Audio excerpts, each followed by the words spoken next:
Hey guys, Jarek here, and today we're going to be focusing on the GameFace Mayhem gas blowback pistol. Now I've already gotten a lot of comments saying, why are you focusing on a Crossman pistol? Crossman's a bad brand, they suck, this gun sucks, why are you doing it? And the first thing I gotta say there is, research the gun before you actually talk about it. This gun is made by KWC and is redistributed by Crossman. Crossman has nothing to do with the manufacturing process. KWC is known for making reliable CO2 gas blowback guns with very strong recoil. In fact, this gun is identical to the Smith & Wesson Sigma that used to be redistributed by Cybergun. The only differences are the external cosmetics, so they wouldn't get sued by Smith & Wesson or Glock. The reason Cybergun dropped the Sigma to begin with was because Glock sued Smith & Wesson for patent infringement because the design was fairly similar to their Glock. This eventually was settled out of court and they changed the design of the Sigma, but at this point, Cybergun didn't want anything to do with it. For airsofters, this actually turned out to be a good thing because KWC has made improvements on the original Sigma design. On top of that, Crossman delivers the gun in an actual box instead of a plastic prison of a case. Inside of the box you will find an instruction manual which,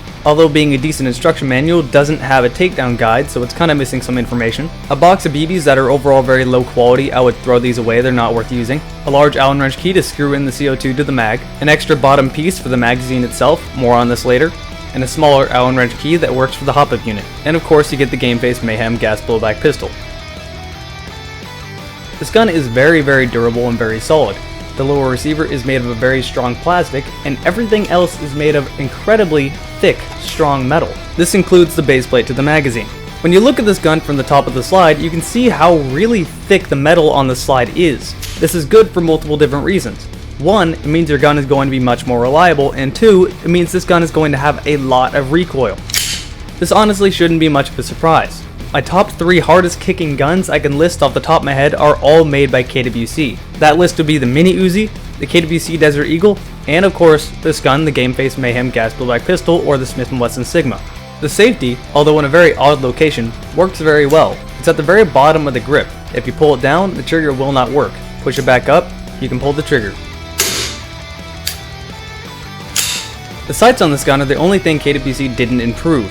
The sights are metal and are part of the slide itself. You can't adjust them in any way and there's no white dots or anything painted onto the sights. Now you can simply paint some on yourself, or if you really want to get creative, use some whiteout, but it would have been nice for them to be there originally. With that said, the sights being metal and part of the slide are somewhat of a good thing. It means you'll never lose your sights out on the field, which was a very common issue for some of the guns like the KWA Glock.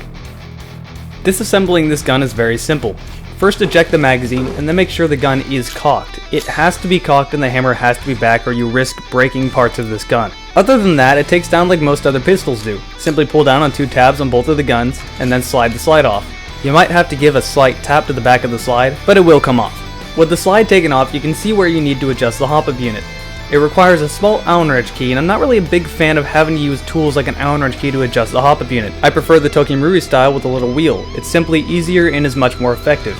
With that said, I did notice the hop-up unit being very good, so I guess I can probably just stop complaining. To put the slide back on the frame, all you have to do is slide it along the rails. Now the recoil spring might get in the way, so you'll kind of have to fiddle with that a little bit, but eventually it simply will snap back into place. As I mentioned earlier, the design is the same as the old Sigma. You can use any of the older Sigma parts. Anything internally, any of the slides, any of the grips. This also includes the older Sigma mags, and chances are you have a few of these laying around. They proved to be a very good extended magazine and they hold 40 BBs compared to the original 28. As I mentioned earlier, it comes with an extra piece for the magazine to screw in CO2. Instead of needing to use an Allen wrench key out on the field, you can simply use your hands to screw in some more. However, I can also see this snagging on bushes and possibly making you lose a magazine. Which if you've ever been to an outdoor field, you know that's a little bit of an issue. So whether you use it or not is completely up to you. This gun runs off 0.12 gram CO2 cartridges. Inserting these cartridges are very easy to do. The new magazine only requires an Allen wrench key unless you have the other base plate that I mentioned earlier, which then you can use your hands.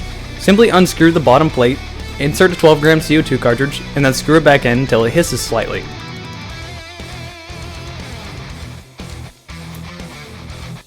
The older Sigma magazines were actually a little bit harder to puncture the CO2. You needed to use a flathead screwdriver. Granted, I should be using a larger screwdriver, it's still very difficult even with a larger screwdriver. Now the process is simple enough, it just requires more force to actually puncture the CO2, and in general it's not something you're going to want to be doing out on the field.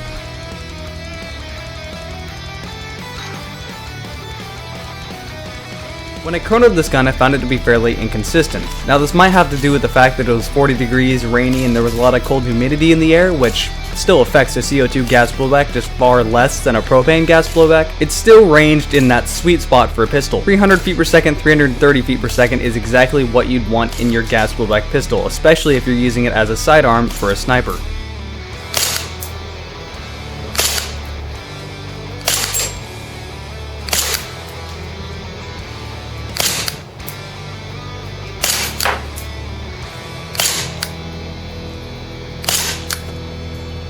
The first target I shot at was the man-sized target at 100 feet away, and this was a very, very easy target to hit for this gun.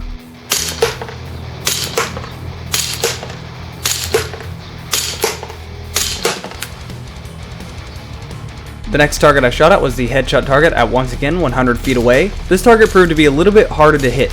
However, I think that has to do with the fact that I was only using .2s for this test, and the BBs tended to go in a random direction. When they were flying straight, they were flying incredibly straight, and I didn't really have much problem hitting this target. So I'm going to go ahead and say at 100 feet a headshot target is going to be a very easy target to hit with this pistol if you are using BBs that are, say, .23s or .25s.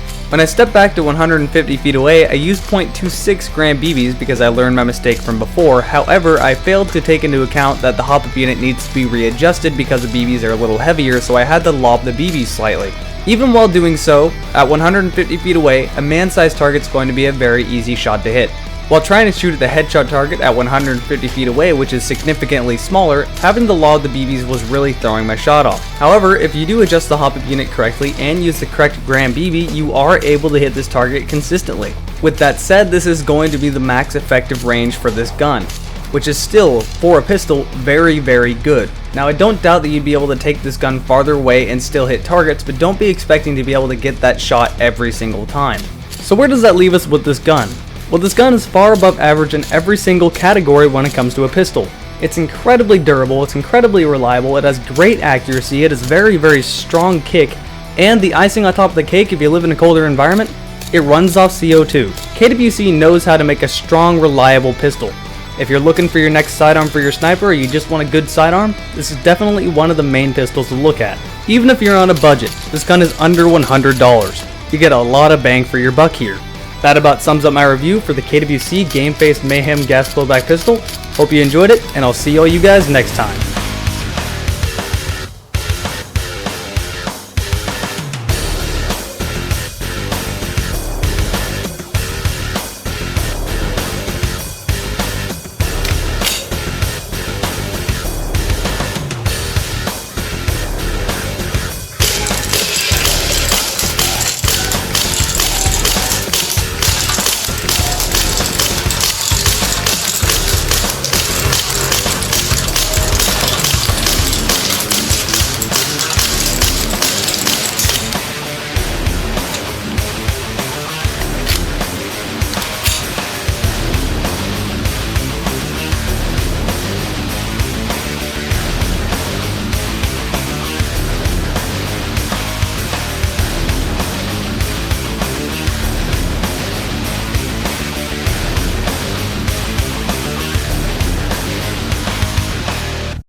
I'm not joking when I say this, I'm not kidding with you.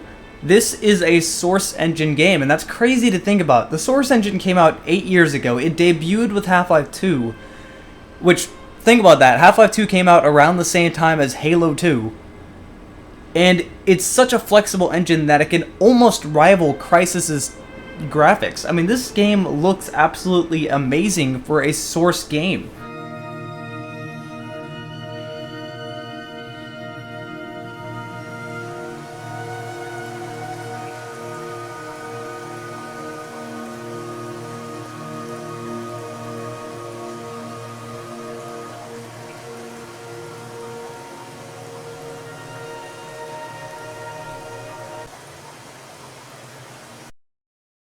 I kicked it.